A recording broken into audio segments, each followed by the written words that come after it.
Hey, what's up, my friend? Are you a small business owner that loves God, family, country, and capitalism? If so, you're in the right place. Welcome to the War Plan Briefing. Today, we're going to talk about 9 things that rich people believe about money, okay? Now, I have the unique opportunity and privilege to kind of live in 2 worlds. My wife and I started out in a trailer park. I was a pizza delivery driver, which actually, I love that job, by the way. So shout out to all my 1999 to 2002, like Domino's Pizza homies out there. I don't know what you all are up to, but much love. And here's the thing, we started with nothing, and then along the way, through earning our bachelor's degree in pain and our master's degree in suffering, we've built all kinds of really cool relationships. And we have people that aren't entrepreneurial, they don't understand kind of this money stuff, and that's fine. But we also went down this path where we have a lot of friends that make, $1, $2, $3, $4 million a month with their business. Some of them make $1 million a month in personal income or more, which can break your brain. And it sounds fake, especially when you're watching a video on the internet, but it's not fake, right? And so I have like my left-hand relationships over here, and I have the right-hand relationships over here. None of these people are better or worse than each other, but they understand and think about money completely different, like completely different. And I don't know how you were raised or programmed, if you have weird shame stuff about money or what, but here's a few things to consider in terms of the mindset differences between rich people and everybody else that I've noticed. And for my wife and I, we've applied most of these kind of by paying attention to the right-hand relationships and learning from them. You don't have to create success, you have to model success. So the first thing is that rich people value their time a lot more than they value their money. A lot of broke people are some of the stingiest, greediest people, right? And if you think that money is an amplifier, meaning if you have a lot of it, it just magnifies what you already are. If you took the average person from maybe the inner city who's kind of selfish and greedy and you give them lots of money, they're not going to become some radically generous, benevolent person because of the money. They're going to be the same person, just with more power to be that person even worse, right? And at the same time, if you're a generous person when you're poor, you're going to be even more generous when you have resources. But back to time versus money, if you are a guy or a girl that believes that if you want something done right, you have to do it yourself, and you'll trade a bunch of your time to mow your own lawn, for example, versus pay a little bit of money to have someone else do it, this is one of those shifts that will pay huge dividends to you if you look at it like this. The time that you save or buy back, the Bible says redeem the time for the days are evil, right? If you buy back some time with some money, you take the time you saved and you use it to produce even more value. That's the big difference. The idea here isn't to be lazy and just buy your way out of doing work. That's not what I'm talking about. Wealthy people view their time as so precious because it's a finite resource. Money is a constantly replenishing resource, right? Money is spiritual. Money is unlimited. There's abundance, right? But when you buy back this 10 hours a week by outsourcing something else or delegating something else, then you take that time and you roll it into your business, into more sales and marketing, things like that. A lot of small business owners are stuck because they have to be the one doing the thing. They have to clean the thing or build the retaining wall or dig the hole or build the retaining wall themselves because they value the money. They don't want to have to pay employees. And because of that, they're going to stay stuck. The second thing that rich people believe about money is that there's abundance and there's not scarcity. And this isn't just some trick you play with your mind. You got to ask yourself what you truly actually believe, and then ask yourself, is it true? If you grew up with not a lot, which my left-hand relationships over here oftentimes did, they truly believe in their heart that money is hard to get and that it's scarce, that it's rare, that it's hiding from them, that it's elusive and it's eluding them. It's just not true. But if you believe that it's true, it will be true for you. What you focus on, you find. And if you focus on scarcity and reminding yourself how hard it is to get money, it will be hard for you to get money. Now, rich people, on the other hand, they understand the truth that money is actually really abundant. As a side homework project for you, if you're a nerd and you want to understand how fractional reserve banking works and how the monetary system actually works, there's an amazing video almost no one knows about. And just go on YouTube after this video and type this in. You ready? It's called, I want the earth plus 5%. I want the earth plus 5%. And you'll understand how the debt-based currency system works. And there's like problems with it, but I need your brain to understand that there is more than enough for everyone to have more than enough. Literally, there really is. But when you don't think that that's true, it's going to be almost impossible for you to succeed. Are you picking up what I'm throwing down? I want you to crush it. I want you to win. I don't want you to suffer. And you got to understand there's so much volume of transactions happening, no matter what kind of business you have, everywhere around you.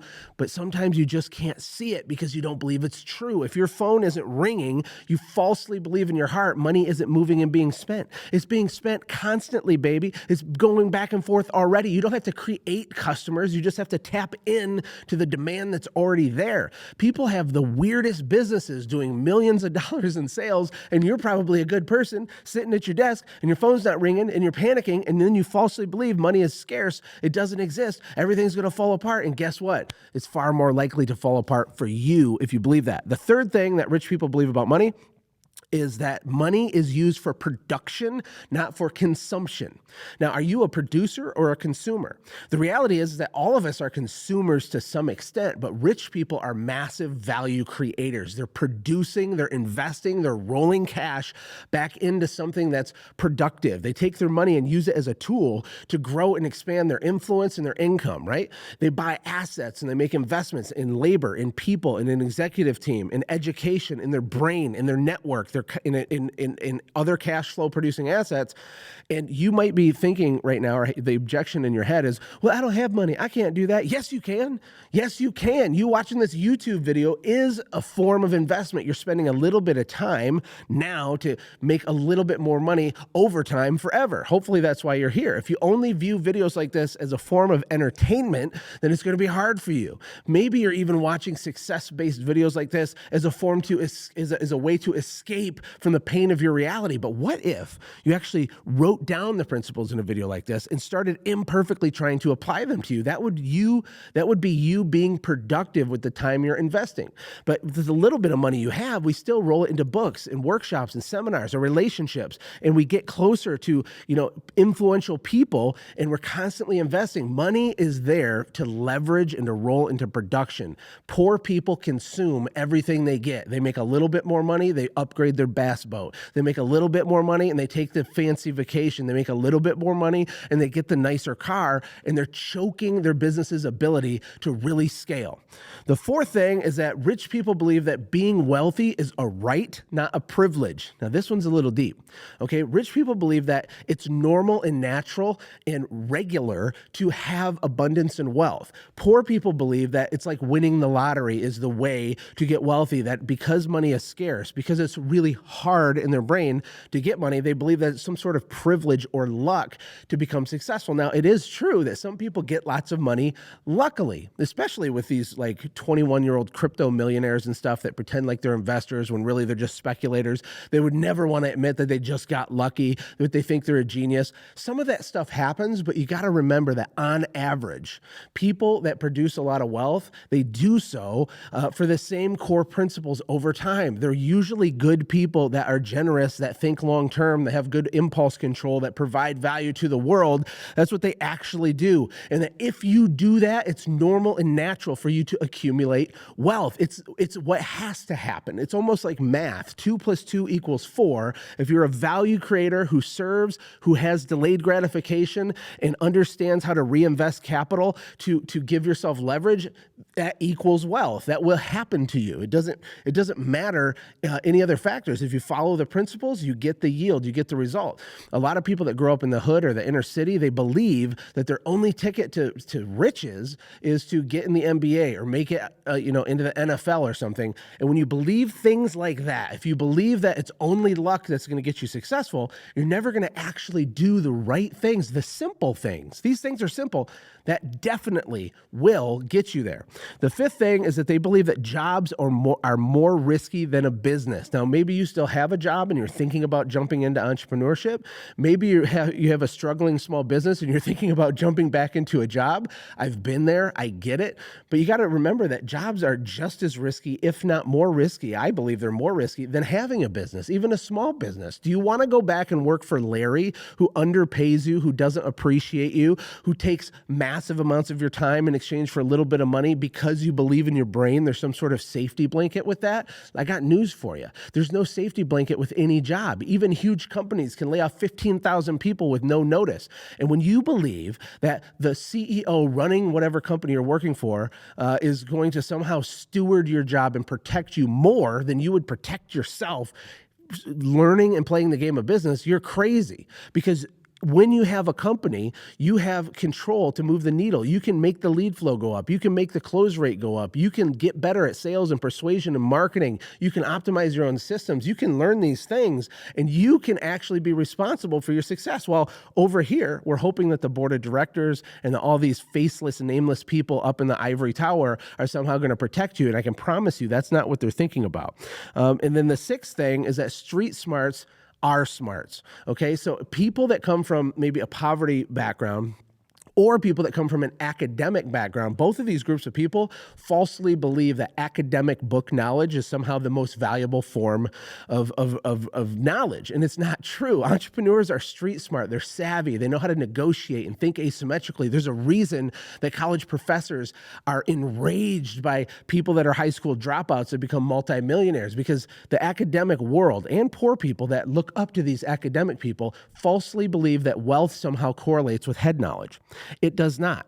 Wealth does not correlate with head knowledge. It correlates with action and risk management and negotiation and value creation and sales and marketing and all these things that you're better off learning by being in the trenches as a small entrepreneur than you are by reading 50 books. A lot of big colleges have their business classes taught by people that have never ran a business. I'd rather have a guy who only has a $300,000 small, tiny company teach some of the business principles than I would an academic who's read a bunch of theoretical books and memorize them to stroke his own ego.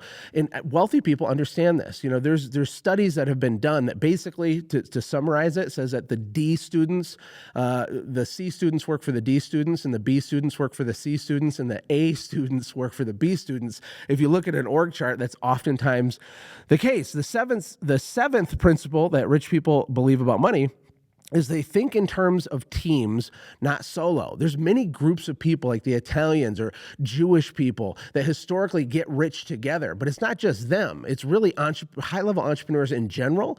They get rich together. They have people they go to war with, they lock arms with, because they're willing to share the pie. They'd rather have a little bit of a huge thing than have 100% of a small thing. Would you rather have 25% of a watermelon or 100% of a grape?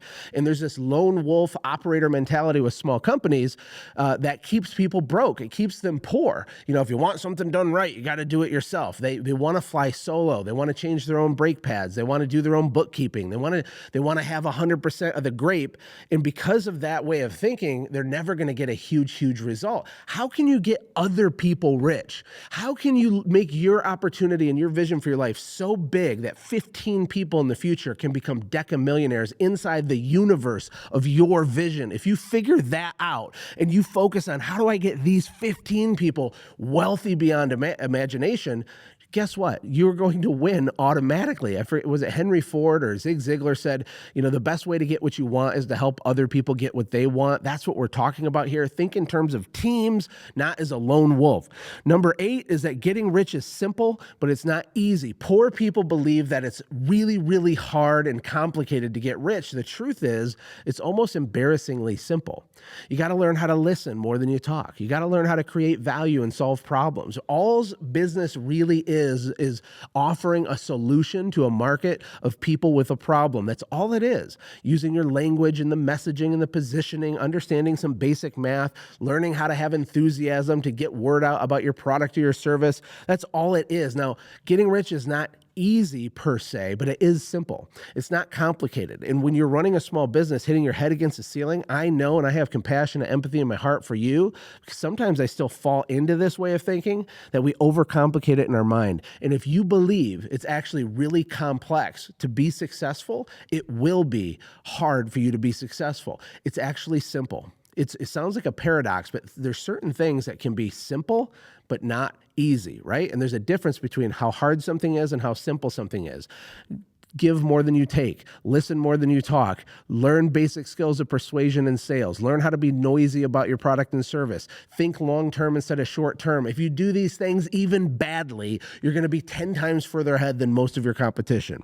And then last but not least, rich people, generally speaking, understand that it's not about me, that it's not just about us. It's about the contribution to the tribe. Now, Hollywood and the media and university loves to demonize successful people. I see a lot of young people nowadays walking around public malls wearing t-shirts that say "Eat the Rich." Eat the rich.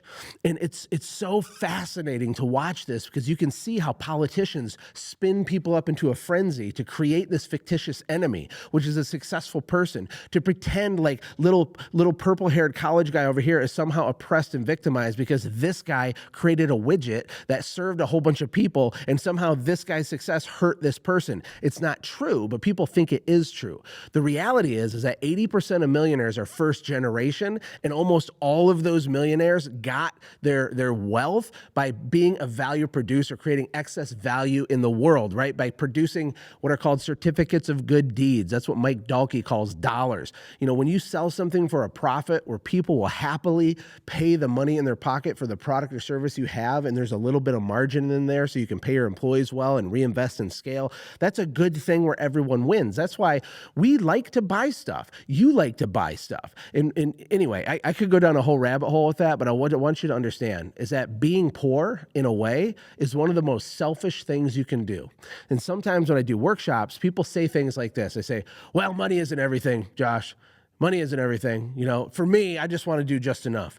And what they think that they're saying when they say these types of things, they think that they're somehow pious and holy and righteous because they publicly proclaim how money isn't that important and how you must be bad if you think it's important.